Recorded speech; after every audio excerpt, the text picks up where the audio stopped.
What Patton did when a training manual said black soldiers could only dig ditches. August 1944.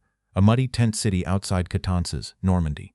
Rain beats down on a canvas command post, turning the soil into a thick gray soup. Inside, a typewriter clacks, logging the names of hundreds of fresh American replacements arriving to feed the hungry Allied advance. A young private stands before a folding wooden desk, his uniform soaked, holding a thick stack of high-test scores and rifle qualifications. The officer behind the desk does not look up from his three-ring binder. With a heavy red stamp, he seals the young soldier's fate, marking his file with 2 words that erase his achievements and lock him to a shovel. It is a quiet insult repeated hundreds of times a day. But a storm is coming from 3rd Army headquarters, and this routine administrative decision is about to explode. This is the story of what Patton did when a training manual said black soldiers could only dig ditches. Before we continue, make sure you subscribe. We tell the World War II stories that show the price of treating soldiers as less than soldiers. Private Lawrence Collins was 23 years old. He came from Washington, D.C. Before the war, he walked the brick pathways of Howard University. He held a degree in history. He understood the past, and he wanted to shape the future. When the draft board called, he did not seek a deferral. He volunteered for the infantry. He wanted to carry a rifle. He wanted to fight in the line. On the firing range at Fort Dix, he squeezed the trigger of his M1 Garand and placed 98 out of 100 rounds into the black bullseye. He passed every physical endurance run ahead of his peers. He learned the geometry of mortar fire and the mechanics of the field radio. He was ready for the fight, yet, when his troop ship landed on the wet sand of Normandy, he did not receive a rifle, he received a shovel. He was told his college degree and his expert marksmanship did not matter, because a paper directive classified him as limited. Major Charles Grady was 40 years old. He came from Fort Wayne, Indiana. He commanded the replacement depot in Normandy. He was a man of regulations, folders, and clean ink. His boots were polished to a mirror shine every morning by an orderly. His desk was free of dust. He had never seen combat, but he believed he understood the science of warfare. For 18 months, he had managed the flow of thousands of men into the front lines. To him, efficiency meant categorization. He believed the Army Manual on personnel classification was absolute. He believed its racial guidelines were based on sound, scientific truths. In his view, some men were born to lead, some were born to fight, and others were built only for heavy labor. He had never once modified a classification card for a black soldier. He believed doing so would violate the natural order of the military hierarchy. He saw Collins not as an infantryman, but as a unit of labor. By August 1944, the Allied breakout from Normandy was in full motion. The German line had ruptured at Avranches. Allied tanks were racing across the dry fields of France, consuming fuel, ammunition, and men at an unprecedented rate. Every division commander, under Patton's 3rd Army, was screaming for replacements to fill the empty spaces in their ranks. The hedgerow fighting had been brutal, and the rifle companies were depleted. It was a logistical race against time. In this environment of high friction and rapid movement, the replacement depots became critical bottlenecks. Thousands of fresh soldiers arrived on the French coast daily, raw material to be sorted and sent where the fighting was heaviest.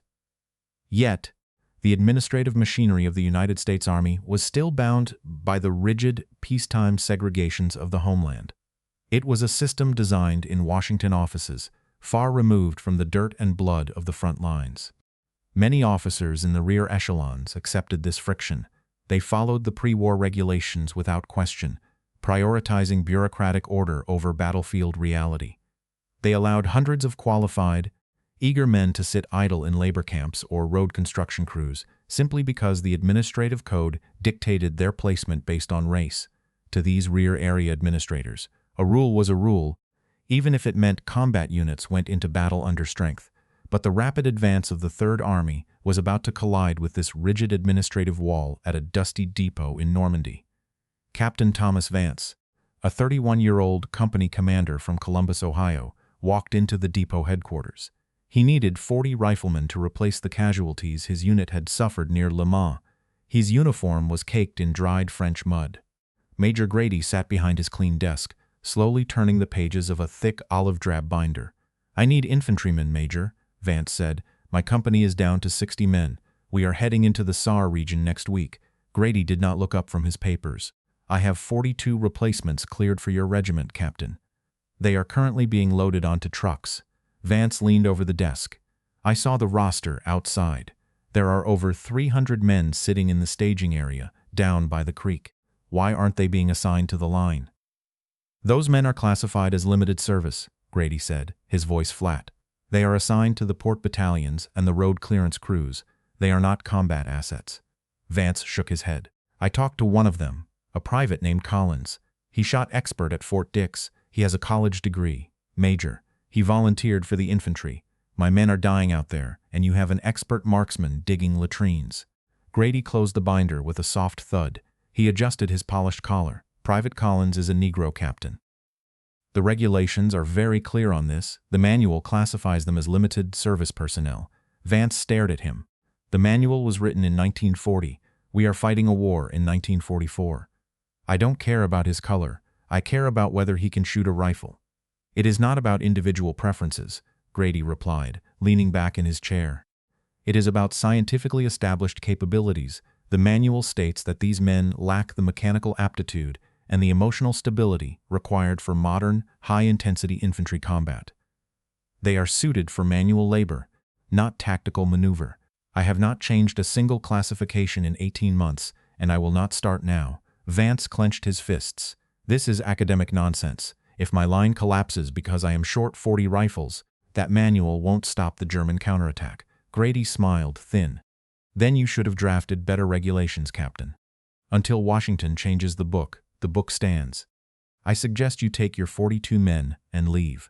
Vance turned on his heel. He did not go to his jeep. Instead, he walked straight to the field telephone in the communications tent. He bypassed his regimental headquarters and called the 3rd Army liaison. The report reached Patton within the hour.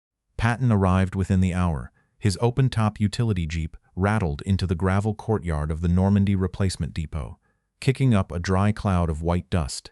The 4 silver stars on his helmet gleamed under the August sun. The ivory-handled revolvers rested in their holsters at his waist. There was no siren, no escort, and no advance warning. He climbed out of the vehicle before it had fully stopped. Every officer and clerk in the headquarters building froze. The chatter of manual typewriters died instantly. Patton walked straight into Major Grady's office. He did not salute. He did not offer a greeting. He stood in front of the polished wooden desk, his eyes cold and fixed on the depot commander. Major, Patton said. His voice was quiet, but it carried through the thin plywood walls of the office. Show me your replacement ledger. Grady scrambled to his feet, saluting sharply. He fumbled with the clasp of his leather ledger and laid it open on the desk. Yes, General. We are currently processing 342 personnel for the frontline regiments.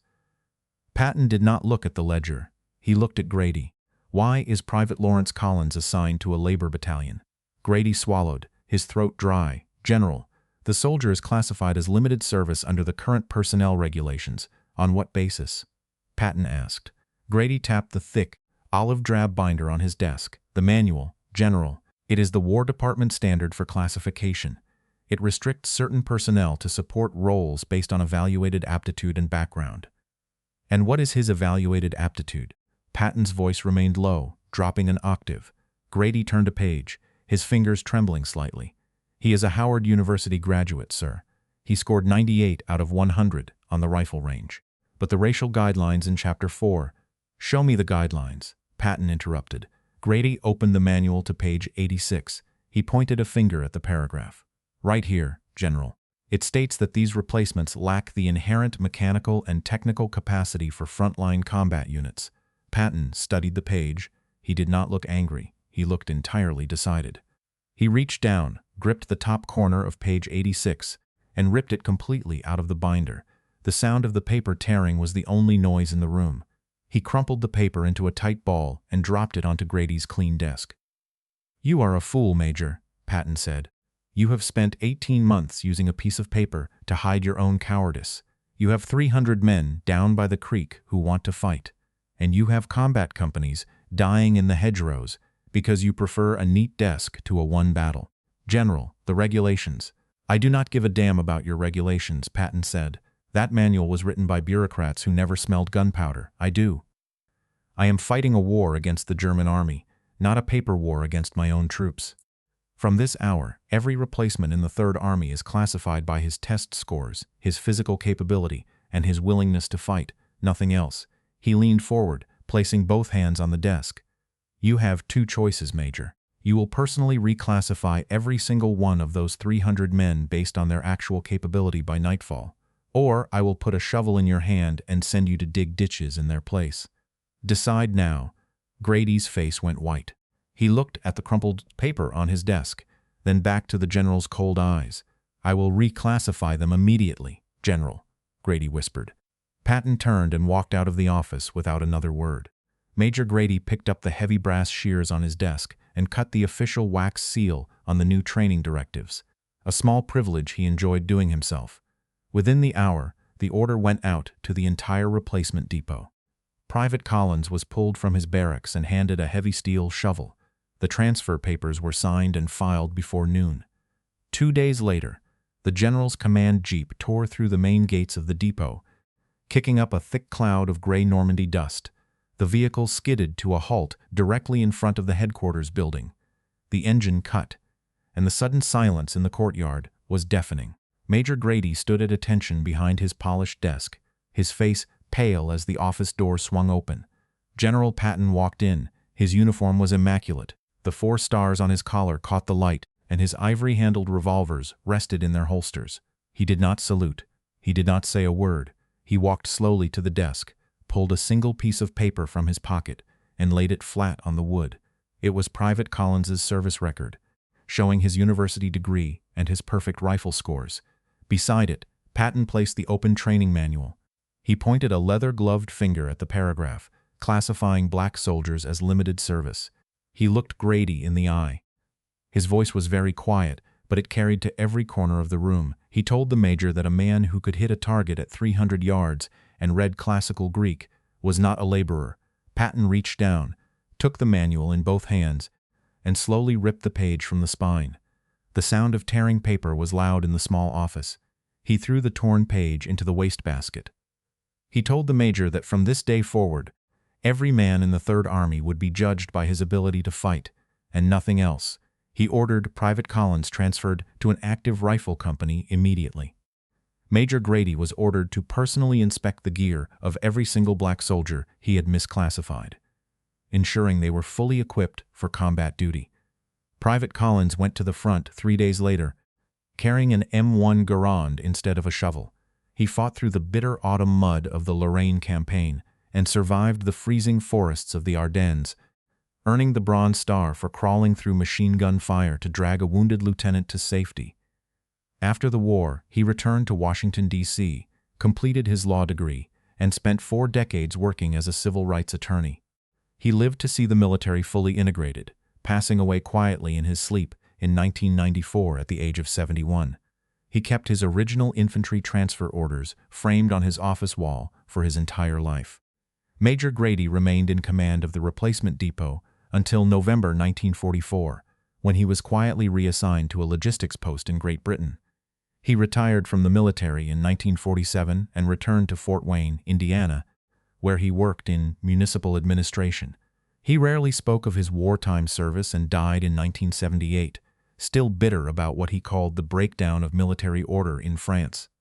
General Patton never recorded the incident in his personal diary, nor did he mention it in his post-war memoirs. The official order dismantling the limited service classification at the Normandy depot remained filed away in a dusty cabinet in the military archives, signed with his characteristic bold stroke. In a letter to his wife written that same week, he wrote only a single line regarding his manpower issues, noting that a soldier who wants to fight is too valuable to waste on a ditch. Some historians argue that Patton's quick action at the training center was driven entirely by a desperate shortage of infantry replacements in the summer of 1944. They point out that he was a pragmatist who valued firepower and warm bodies above social progress, and would have utilized any available manpower to keep his tanks moving forward. Others argue that his decision showed a rare, ahead-of-its-time commitment to military meritocracy, proving he possessed a fundamental respect for individual courage that transcended the deeply ingrained prejudices of the era. What is certain is that 300 men were immediately moved from labor details to combat units, establishing a clear precedent that performance on the battlefield mattered more than the color of a soldier's skin. If you had been in Patton's position, would you have done the same, or would you have avoided the political fight and let the official army manuals dictate your manpower? Let us know in the comments. And if you want more stories about the price of treating soldiers as less than soldiers, make sure to subscribe.